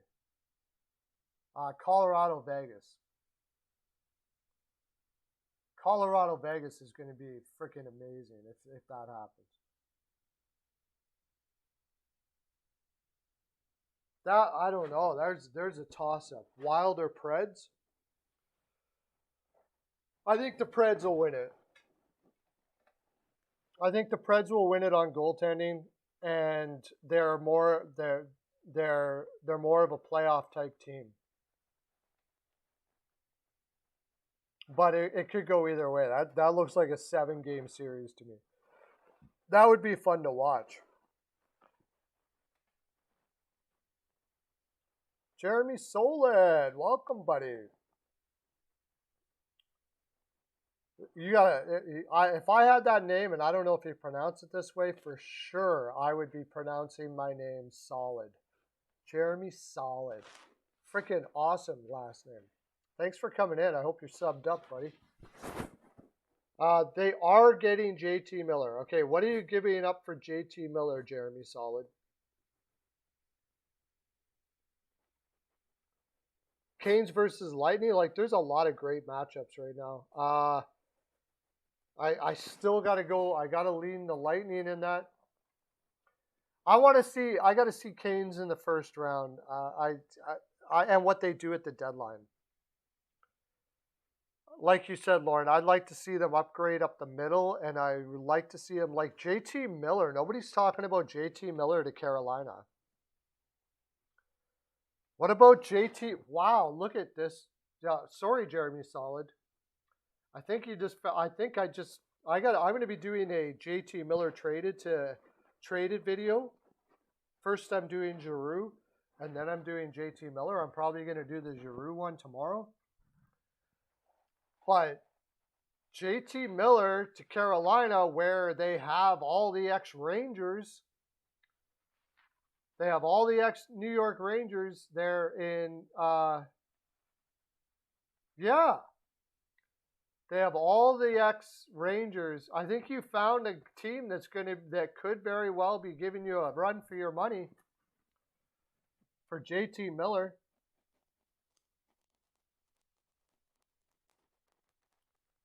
Kravtsov, Hedel. I always say Heidel. And by the way, I got in trouble for that. I did a video and I was trading someone to the Rangers. I think it was Hurdle. And I said Heidel. And I don't know why I can't get Heidel out of my head because it's got the Y there. My brain just goes, why? Heidel. And then people came on and blasted me for not saying it right. But actually, nobody says it right because the actual way you're supposed to say that is Hetiel. His name is supposed to be Hetiel. But anyways, he doesn't care. I love that about Europeans. They don't care if you butcher their last names and stuff like that. Kravtsov, I don't know what's his value right now.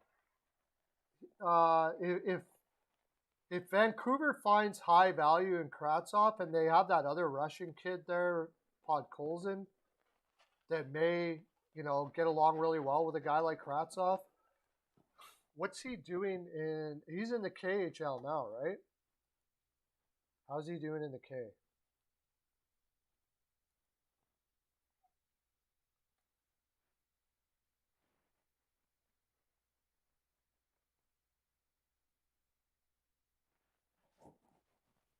Kravtsov.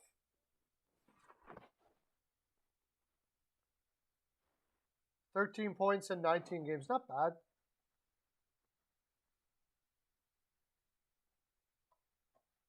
That's not bad. How he's 22? It's okay. Attitude, of course, questionable maybe because of I don't even know if it's bad attitude. Apparently, they made a pact with him and they broke their pact that he wouldn't get sent down to the minors and all that kind of stuff like that. But this means that the guy was making stipulations before he got there, which is kind of immature to begin with, sort of like Pulia Harvey in Edmonton. I don't know if Hedel is. I thought he'd be way better than he is right now. I suppose if Vancouver thinks, okay, Jeremy, let's say, Lauren, you want Miller, point-to-game guy that can play left. You know how much Brindamore loves the guys that can play all over the lineup, right? Left winger, center, all that stuff like that. He offered up, Jeremy offered up Hedel, Kravtsov, who still looks like a pretty good prospect, a first, which is going to be a late first because New York Rangers are playing so well, and so will it be with Carolina. and a second. I think that's a fair offer, Jeremy. I'm not saying that it's not really a fair offer. I just kind of wonder if it's enough yet. Like the Kravtsov, it's kind of the way I would look at it as if I'm Vancouver. Well, that's a prospect that you're never going to have. So that's not a high leverage prospect because he's never going to play for the New York Rangers right now. Now that being said, he's got terms, so you're going to have Miller for a couple of years.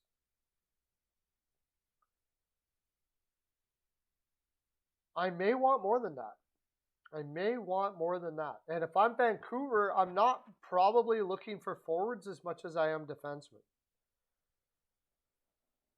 So I'm looking at like, Lauren, if you can pony up something better than that, so I can go back to, is Lauren still here?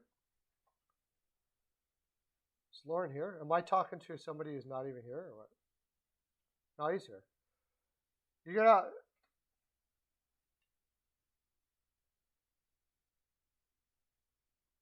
What are you gonna pony up, Lauren, to beat that offer?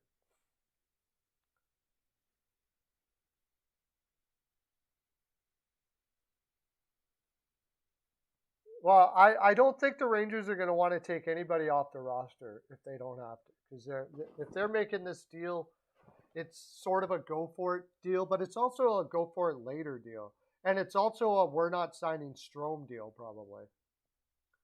So they could put give Strome back if Vancouver has any interest with that, but I don't think they would. For JT Miller, we have an offer from Jeremy. We have an offer of Kravtsov, Hedel, who I'm not a big fan of, so it's probably going to have to be somebody other than Hedel for me anyways. A first and a second, I think you said.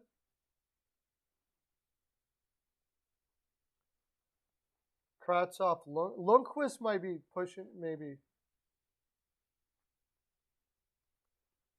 I don't want Nino. What do I want Nino for? He's a free agent at the end of the year, right? You're only going to give Nino? Wow, already Jeremy has blown your offer out off the table there. He doesn't even have to add to that. Why Nino's got? Does he have term? Even if he does, Nino obviously, like, look at it. If I'm a general manager, if I'm not, I always forget his name now. Arvid. You're looking at Nino going, this is a guy that cannot stay in anybody's organization for like 3 years.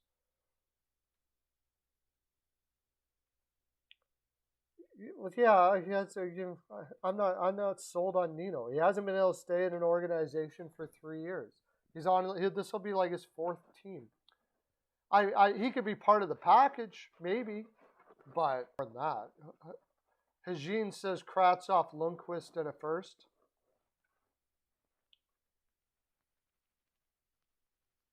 How big am I on Lundqvist?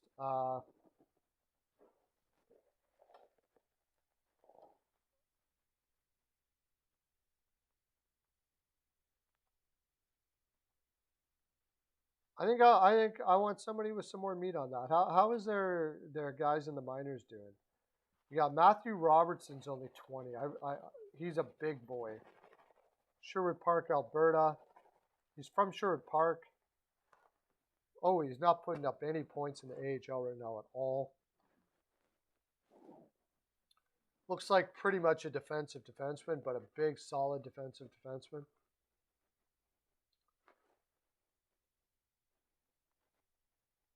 Maybe, hey, send me Brendan Othman. He's just crushing it in junior right now. And that was Lauren's guy, by the way. Lauren, you got to give it to Lauren on Othman. Othman was Lauren's guy at the draft. He was all over it. and he's just crushing right now.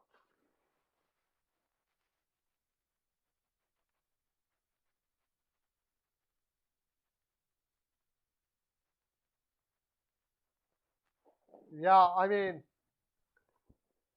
I'm wanting Schneider.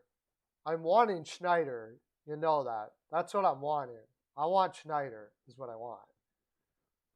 I'll do JT Miller for Schneider straight up. I'll do JT Miller for Schneider straight up. I absolutely love that guy. That's the guy I want.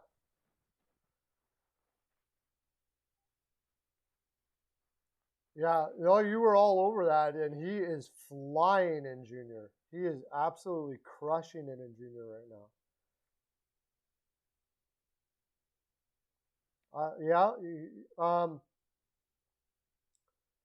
But if you are dead set not going to give me Schneider, so far nobody's given me anything else. So I got to take that deal, I guess.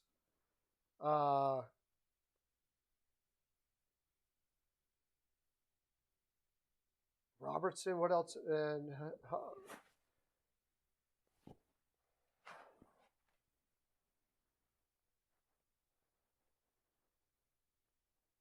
for Kulak, I don't know. He's not going to play in the top 6 of too many teams. So.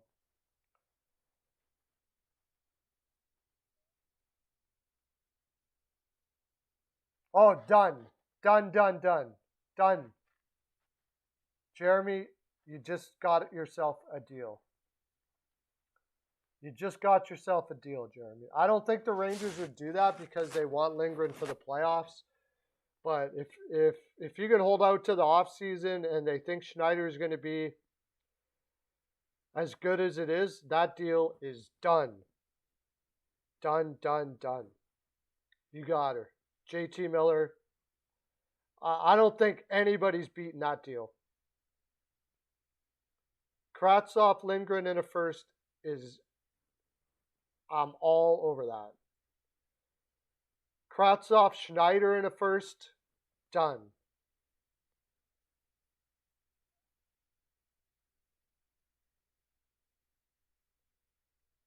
Lind, I don't know who that is. If it's Carolina, buddy, you're going to be ponying. I know Lauren doesn't like to pony up any of his own players in a trade.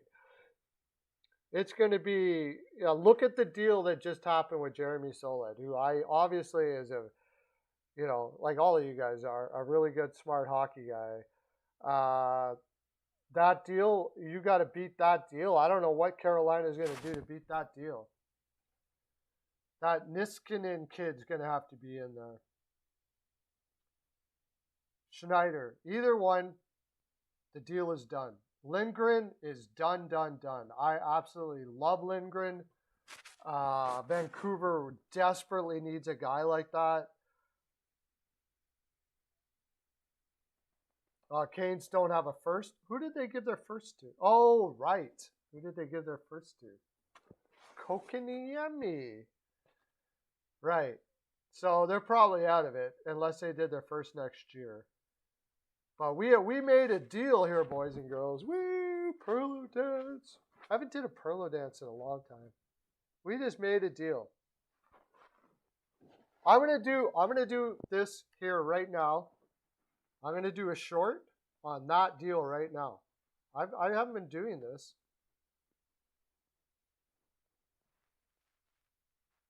My tie's not. Why didn't somebody tell me my tie was off? Oh shoot. Pearlo here doing my live stream, and we just worked out a trade. JT Miller to the New York Rangers for Lindgren, Kravtsov, and a first. What do you think of that? Oh, I got to do it again. That didn't work. Pearlo here doing the Oh, yeah. Get out of here. Pearlo here from the Pearlo Wisdom Show. And we just did a deal on my show for JT Miller to the New York Rangers for Kravtsov, Lindgren, and a first. What do you guys think of that deal? There we go. I'm doing a short right now. Every time I do these shorts, people leave. Why do they leave that? Well, maybe they're going to see the short. That's what they're doing. I think KK is going to be really good. It's hard to put a value on what like. I think somebody brought it up really a really good person that he sort of looks like he's projecting towards. He may be better. Was Eller in Washington? He could be something like that. He's a weird player though. He looks like he could have some offensive upside. He looks like he could develop into like an Eck in Minnesota, which would be really awesome. But he sort of had some growth stunting going on there.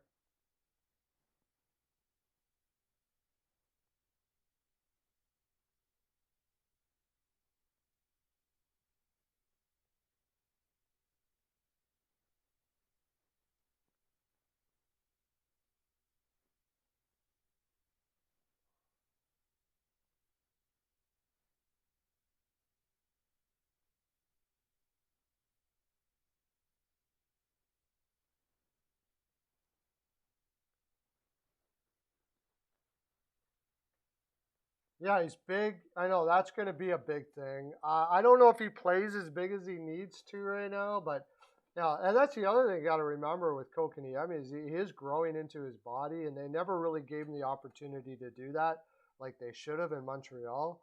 Um,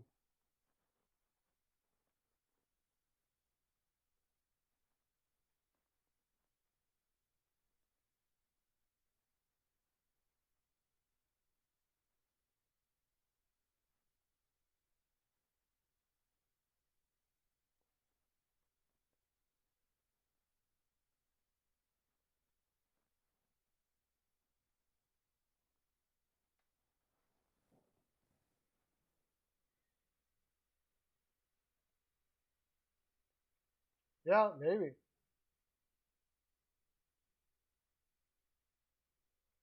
Yeah, that's the thing is like you want to have that rookie kid playing in the playoffs.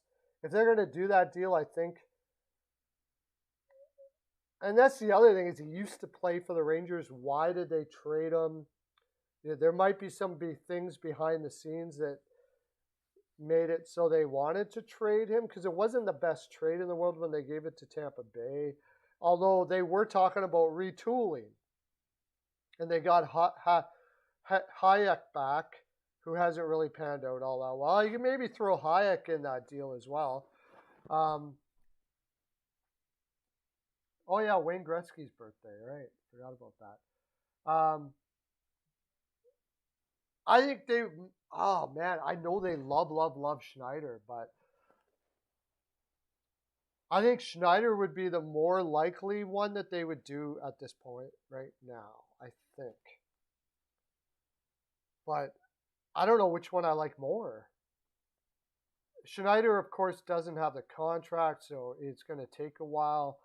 Uh, Vancouver would be maybe more inclined to go with Schneider. It depends on what they think his offensive upside is. Um, I know the year after he got drafted, he lit up Junior. Huge.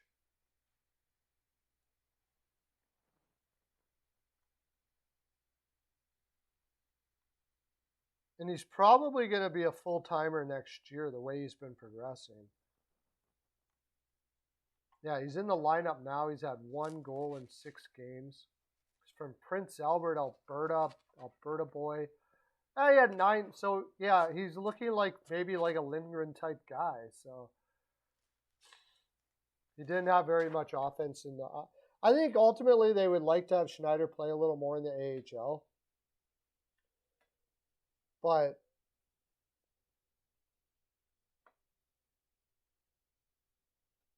yesterday was his birthday. Yeah, not today. How old is he now? I didn't even know how old he was.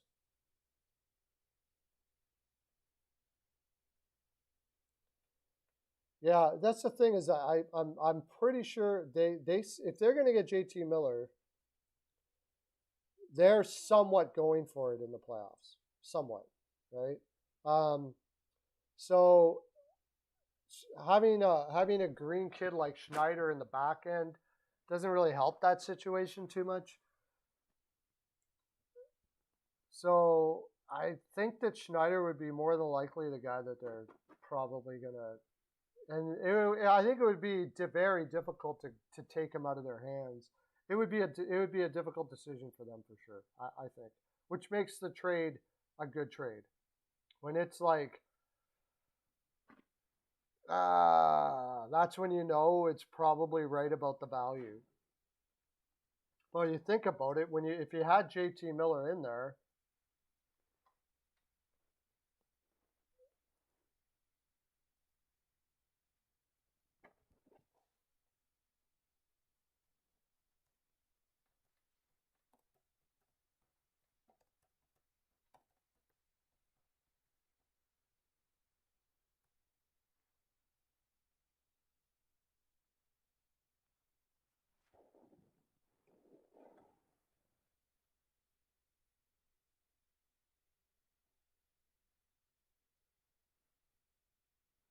they were looking for Schneider in a package deal. I wonder what the rest of it was. Maybe Schneider wasn't the reason why they were not willing to give it up. What was the rest of it? But I really love Schneider. I think Schneider's upside is fantastic. The guy's a beast.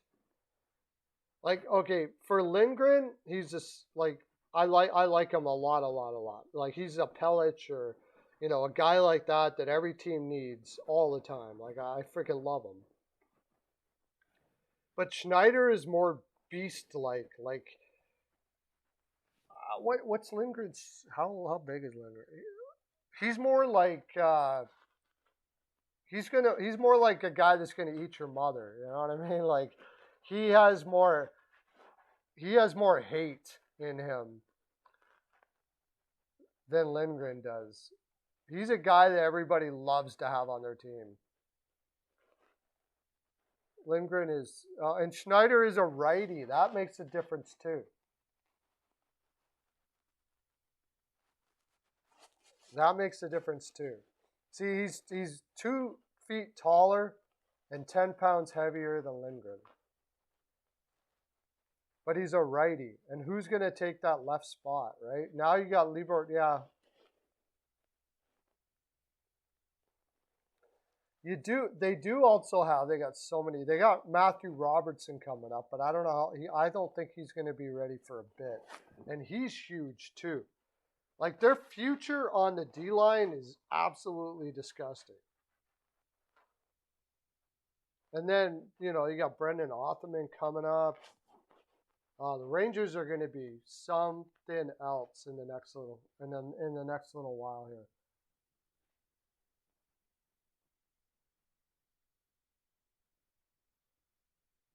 If they're that high on him that they were going to fade giving up Schneider for Eichel, then I would say JT Miller probably isn't going to be in your plans. I don't know.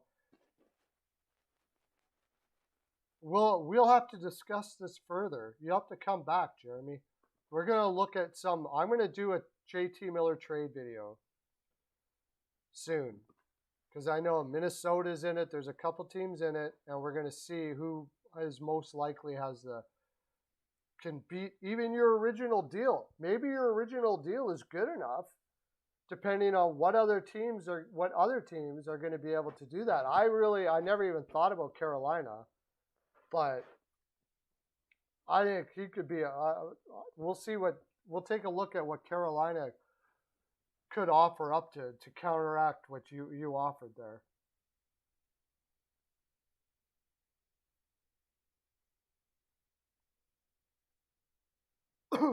Yeah.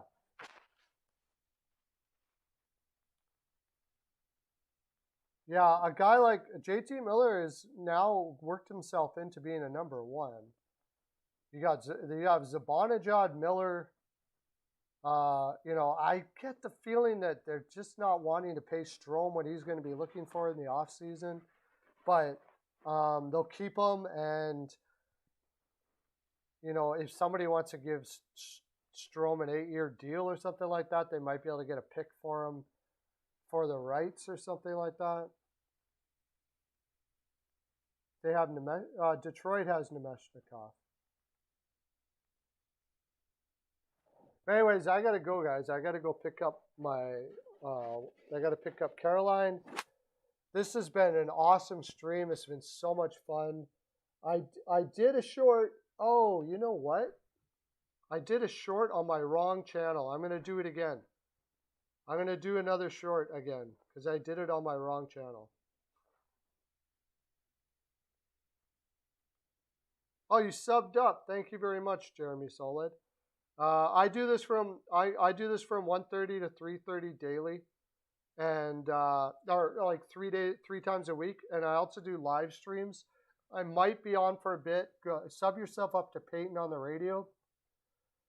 I might come on tonight for the Nashville Edmonton Oilers game. We'll see.